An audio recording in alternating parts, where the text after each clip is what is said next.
Welcome to Sounding Cinema, the podcast where we explore how music and sound shape our relationship with film. I'm Nathan Platt, and I teach music and film history at the University of Iowa.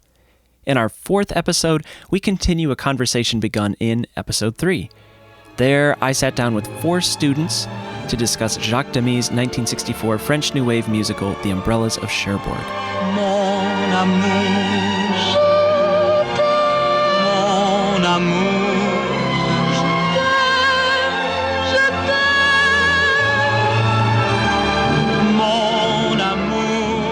In that film, the characters sing all of their lines, and the music goes round and around. But our conversation didn't stop there. A listener of this podcast had recommended we check out the 2020 film Sound of Metal. So we did.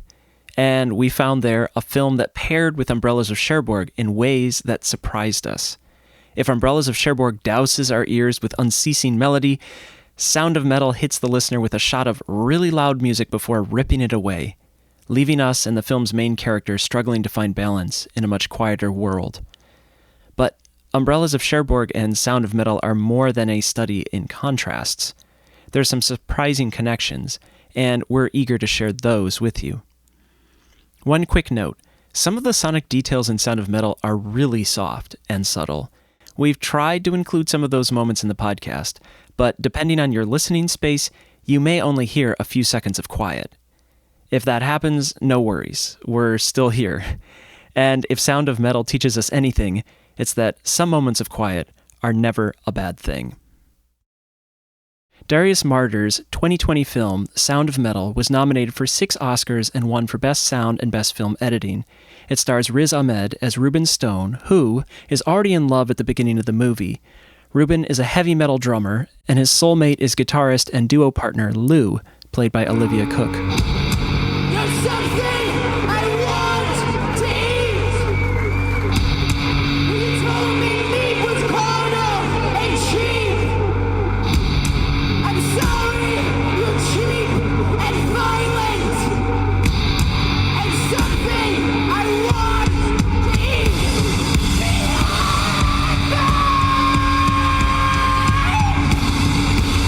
At the start of the film, we see them touring the country in a massive RV, but Ruben suddenly experiences profound deafness. Lou, no, listen to me. Let's play tomorrow. Let's see what it's like. Let's try it, okay? I'm gonna be like a click track. You can play to me.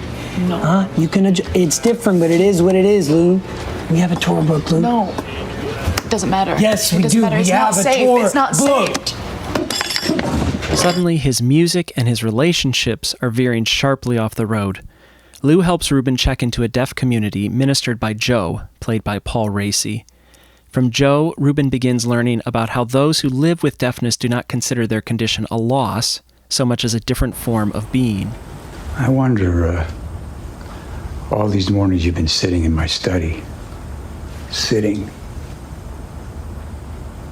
Have you had any moments of stillness?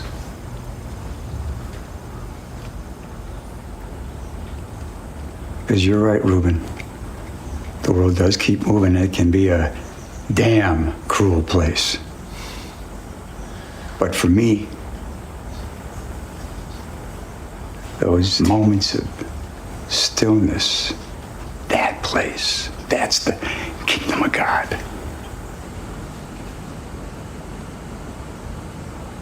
And that place will never abandon you. But this message is hard for Ruben, who still secretly hopes that surgical cochlear implants will restore his music career and relationship with Lou. After taking the plunge and getting surgery, Ruben finds out that implants deliver a different form of hearing, quite apart from his old experiences. At the end of the film, he visits Lou and her father in France.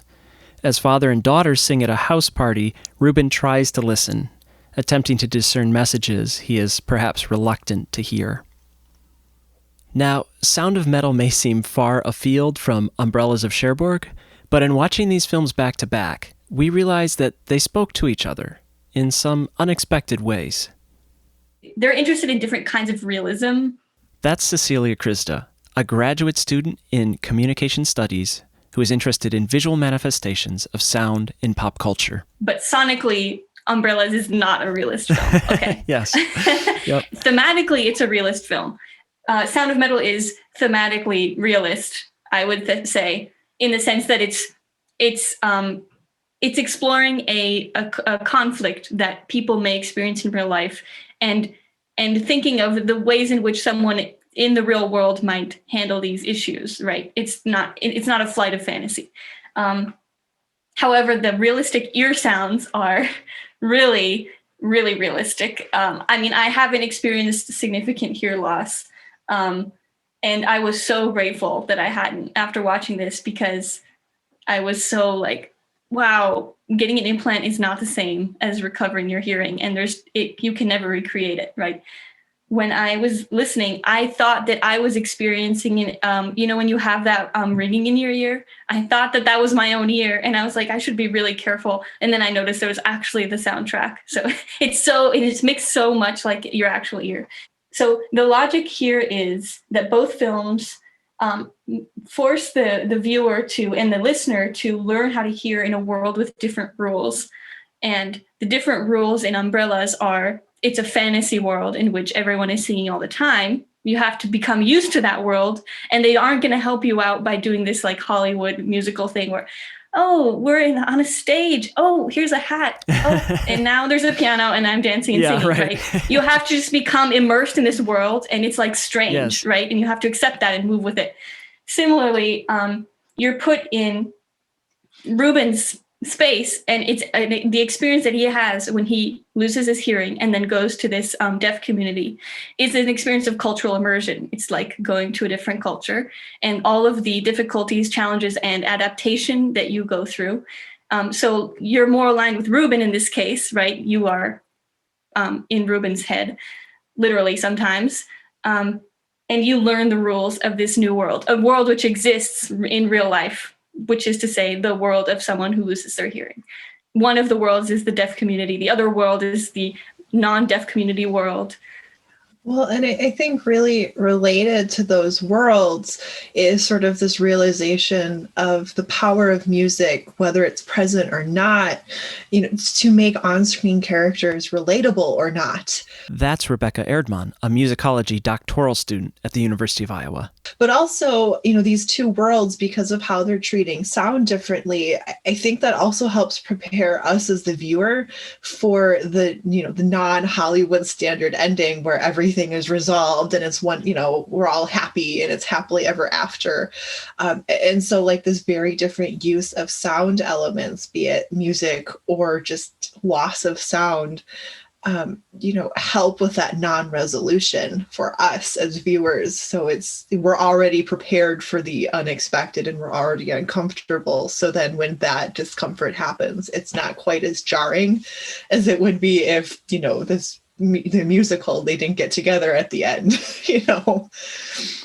I love, Rebekah, that you brought up the idea of the way that we feel music.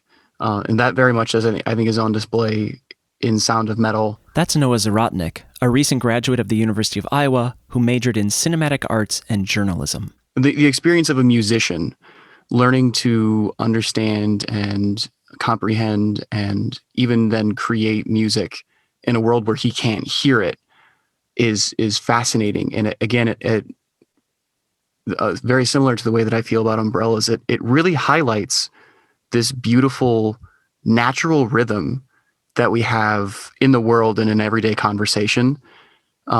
It's the kind of rhythm that really makes you, how do I put this?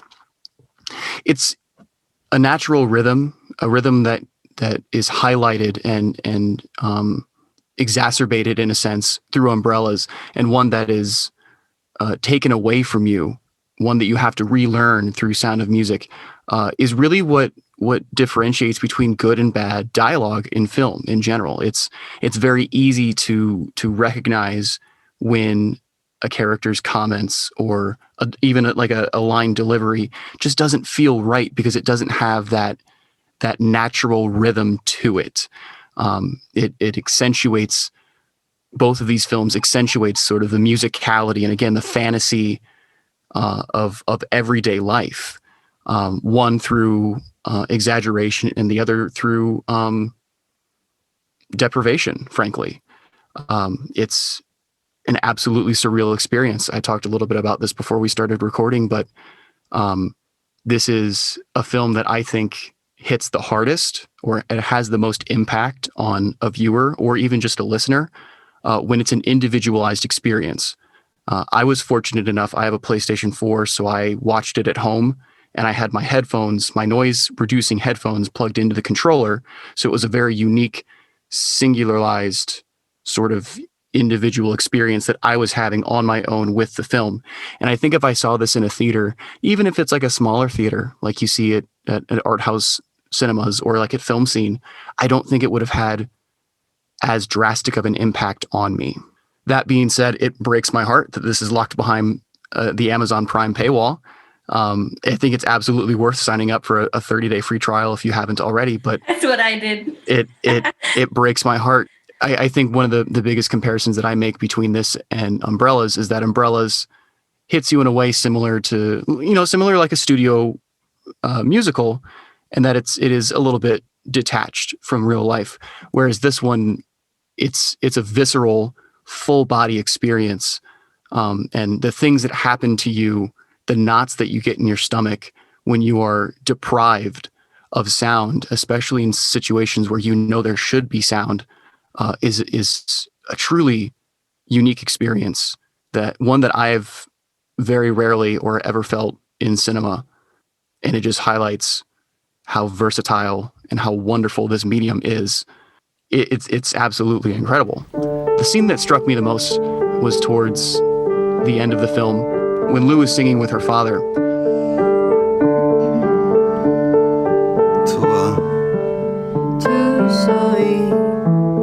Having Ruben standing by, and throughout the scene, we hear the diegetic sound, the sound that the majority of the people in the room listening to Lou and her father sing are hearing. And every time it cut back to Ruben, my mind was petrified, because I knew eventually it was going to have to go to his perspective, and we'd have to hear what he hears, and it's not going to be good. And when we eventually get that payoff, and we eventually hear what Ruben is hearing through his implants, it was worse than I could have ever imagined. And just that scene to me was like the church scene, the organ scene in Umbrellas, because at that moment you went, oh, this isn't going to end well. This is it. That's like the seed that plants the doubt in your mind.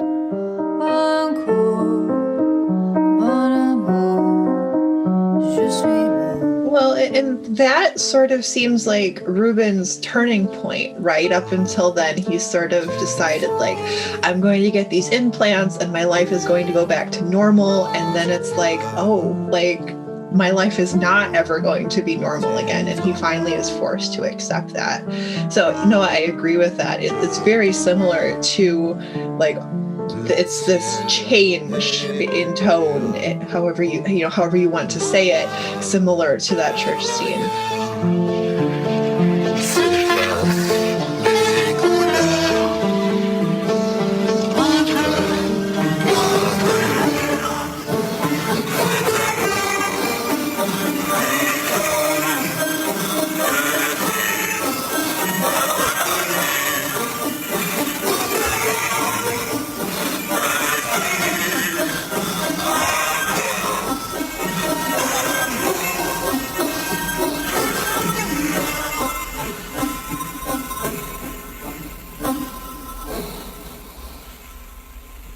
Yeah, it's funny, Noah, that you accidentally said Sound of Music because it's such a good slip, because it's obviously a play on that in some way. It must be. I haven't worked it out yet. But yeah, actually the French song Cet amour me tue is weird because it's such a creepy song, first of all. It's dreadful. The lyrics are sad and weird, and the way it's sung, you can tell by Lou's face that it's like not coming from her heart. It makes you question what music is for in this film, because we've only seen, there's the one metal sound, which is Purify, this song that we hear her singing at the very beginning. So there's actually very little music for a movie about musician. About the song, the French song, I actually noticed strangely that the woman's voice, Lou's voice, sounded like a little bit Le Grand, like a little bit like the Umbrellas, this like high non-falsetto-y or vibrato-ish. It's quite a smooth and high-pitched, pure sound.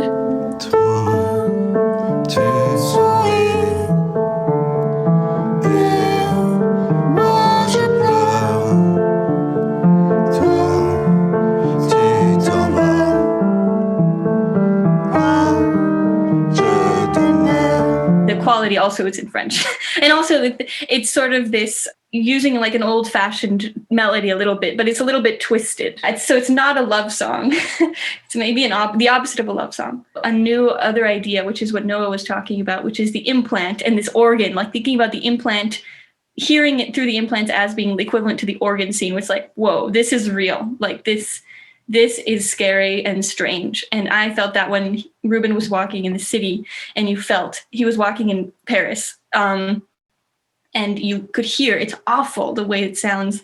It's raggedy. And so I guess I don't think this is an anti-implant film per se, but it really makes it, you realize that actually when he takes out the implants on the bench, and everything is silent, it's actually cinematic and becomes somehow extraordinarily beautiful and even more cinematic than it could have been with sound.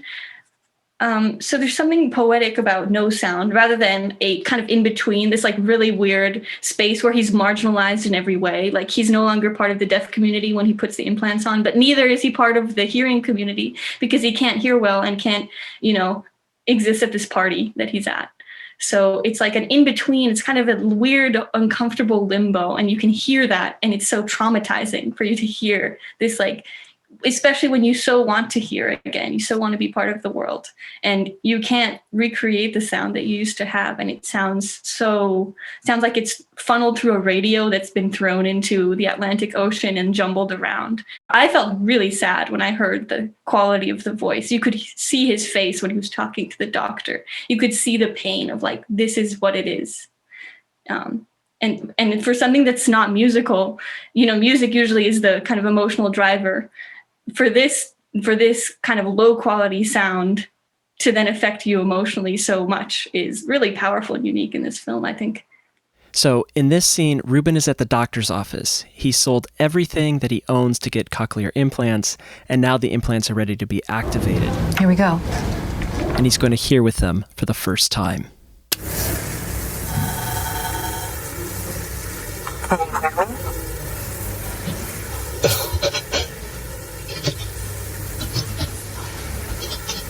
Say again? That's the sound. Oh, it sounds like weird. Amazon has that ability to sort of, move your cursor over and get, trivia and details and things that are happening, in the scene. But they say, just so you know, this would never actually happen. Like somebody who is receiving implants would be counseled before. There would be much discussion about the quality of the sound and how different it would be. And there would be counseling afterwards. And so this film, while I do think it does a tremendous service to sort of the public at large, informing people that getting implants does not just mean you get your hearing back. Implants are miraculous, that we can do them at all, but they are not the same as the hearing that we were born with. It also, in order to send that message, it is also kind of playing fast and loose with how like cochlear implant counseling actually happens. That is perhaps one of the most unrealistic parts of this film, and it's there for narrative reasons. But I'm curious, what are other scenes that really stood out to you in terms of how they used sound or related Ruben's experiences? The scene as he's losing his hearing is just so, I mean, Cecilia, you mentioned like the tinnitus. and how like it's very visceral and like, oh, is like that happening to me? But that whole sequence of he has the tinnitus and then he's slowly losing his hearing, and then the next morning he's repeating this breakfast routine, and all of a sudden there's, we're hearing these garbled sounds, or there's not sound where there should be. And that, I don't know, that just really stuck out to me. Again, I knew when I saw the blender in the initial scene where he's using the blender and it's making a blender sound. Interesting. That's going to come back. And then you see the blender without sound, which is disturbing. Because going deaf, I imagine, well, there's different ways to go deaf. Some people are born deaf, etc. But it's not just silence. There's a lot of other sounds that are the inside of our head, etc. But in the deaf community section, when he's there, which is sort of a utopic, well, at least I thought it was really nice. But it's very quiet, and the mix is basically just the sounds of people's mouths moving or their hands or walking, sort of organic, natural sounds. No, I thought. Yeah. I thought. Damn, that's it. All that. Damn.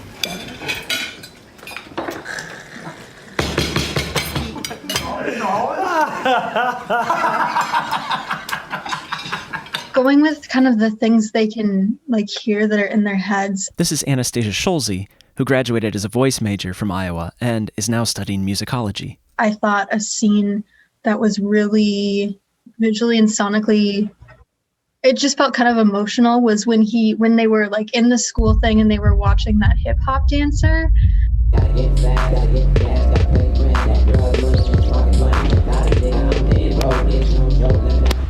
And you could tell that they could hear the beats, and that kid is moving around a lot, and he takes the kid outside and they're on that slide, and like they're both making beats, but then it's like you see that shot of just like Ruben making the beats, and that kid is just like laying there almost like he's listening to it.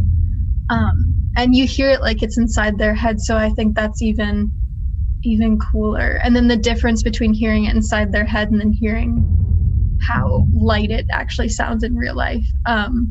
That was really, really cool. Just sound. And I don't think there was any music behind that too. So it was just like that sound was really striking again. Yeah, that was such a sweet scene. It was so sweet. And that's the sound of metal. It's the sound. It's like the vibrations. It's so beautiful. Yeah, I love that scene.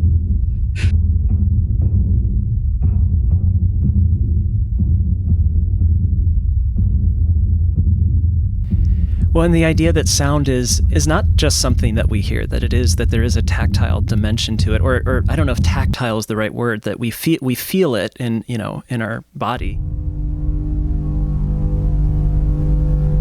I was thinking about the soundtrack because I then revisited the soundtrack on Spotify for Sound of Metal, and it's such a strange soundtrack, obviously, but I was surprised. I wonder what other people thought of listening to the soundtrack without the movie. It's like a series of ear noises, like a series of ambient, pulsating. I wonder what people thought of it. Is this music? The whole thing with the soundtrack is really interesting to me. I noticed that the soundtrack was only released at the time of the Oscars, so months after the film came out. I wonder if they had thought that nobody would necessarily be interested in listening to the music of this film apart from the film.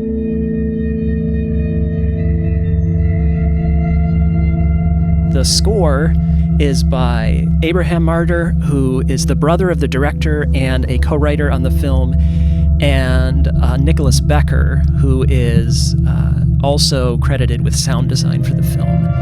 And the music is very, very sort of subdued in tone. They were very explicit about how they wanted the music to, in some ways, emulate or at least be sort of sympathetic to the experiences of somebody with profound deafness. Your point about hearing the sound of metal, because one of the people who is featured in the soundtrack, and I would never know this if they hadn't released the soundtrack, is Evelyn Glennie, who is a percussionist who is deaf, and she is very, very famous for that, and also extremely unusual.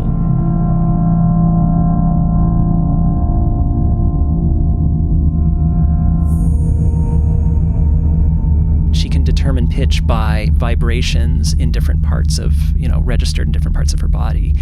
And because the music for this film is so subtle, I don't think I ever would have guessed that there was a featured percussionist, let alone that it was Evelyn Glennie. But I think that idea of sound as something that is very much felt as much as heard is conveyed in the very sort of limited uses of music in the film. And then, of course, in that beautiful scene between him and the boy.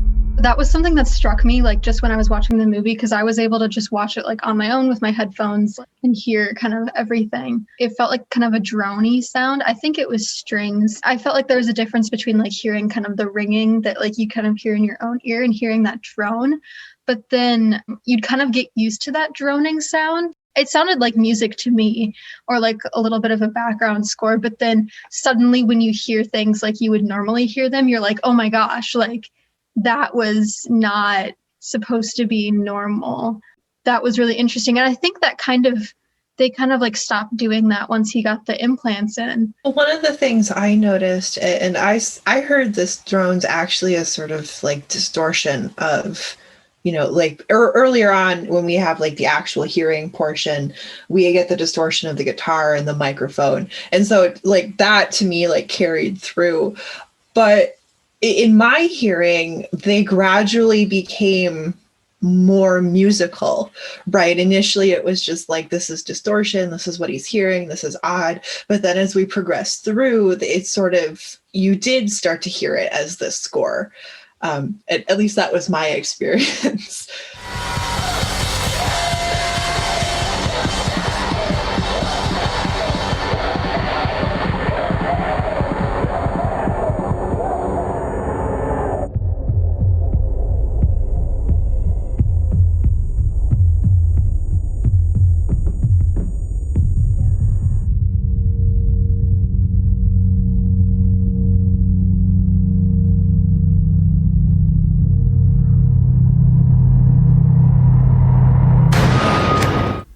Now, at the end of the film, we get a different sonic transformation.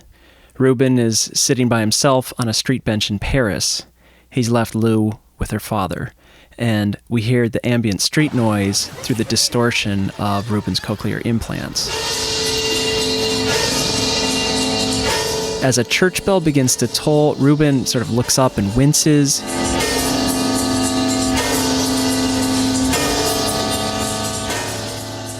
Then reaches to his head and disconnects his implants. The final images of the film play in silence. On an editing note for Sound of Metal, I was thinking, how are they making the decisions of when to be in Ruben's head and when not to be in Ruben's head? That was a question that was running through my whole mind throughout. But at the end, it makes sense because now he has, I think they've done something to his ear canal so he can't hear anything anymore because of the implants. That was a good moment at which it would thematically make sense for them to go back into Ruben's head to end the film, which is in complete silence. And there's something kind of the stillness and the sort of somehow silence is resolution. Usually at the end of a film, we get like a swooping melody or a song while the credits roll. But this time it's just silent. And I think that makes sense. It's sort of peaceful. I love that because I think the resolution of the film is stupendous because if I remember correctly, like that's the first moment in the film where Ruben voluntarily decides to be deaf. He has the ability to hear, he has the ability to communicate, but at that moment, that was the first time that he accepted the fact that this has happened and that he voluntarily sort of allowed himself to be deaf. And like Cecilia mentioned, it's that moment of stillness. He's finally understood sort of what Joe told him earlier in the film, and that enjoying the moments of stillness and silence. And I think the ending indicates that Ruben now understands that because of his hearing loss, because he is now deaf, he can really experience those moments of stillness and silence whenever he wants, and it's entirely up to him. The ending of this film is very much Ruben understanding that his deafness is not a handicap, and I think that's what's so brilliant about it.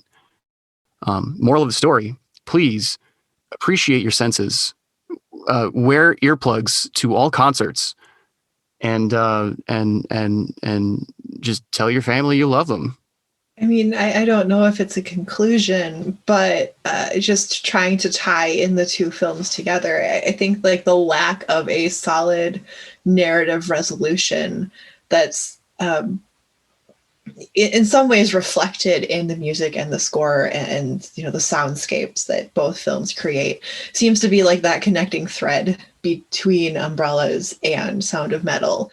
Because of how the sound is presented in Sound of Metal, at least I personally identified more with Ruben than I did with any characters in Umbrella. And it's a much more, what is the word I'm looking for?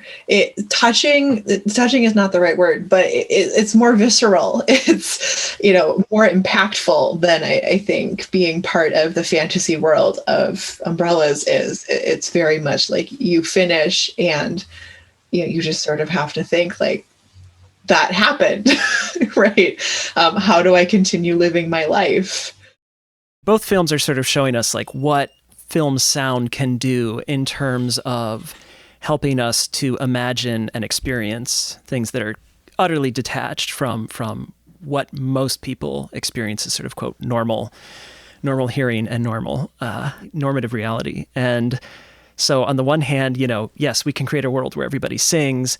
And at the end, there is this kind of idea of, and now we will just sort of obliterate you with sound. Like you will just be kind of like subsumed in this sublime experience of all the orchestra and all of the singers and just kind of let it wash all over you.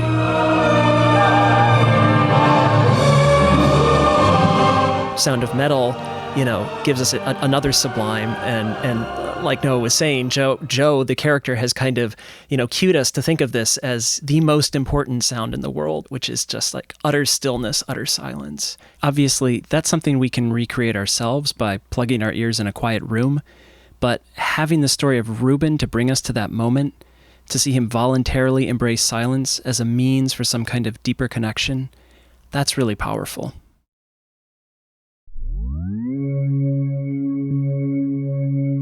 Once again, I am so grateful for the participation of University of Iowa students Rebekah Erdman, Cecilia Kryzda, Anastasia Scholze, and Noah Zahradnik. One element that makes Sounding Cinema distinct as a film podcast is the creative involvement of students like them. A special thank you to Aaron Platt, who designed our podcast logo. And last but not least, we are so grateful that a listener suggested we take a close listen to Sound of Metal.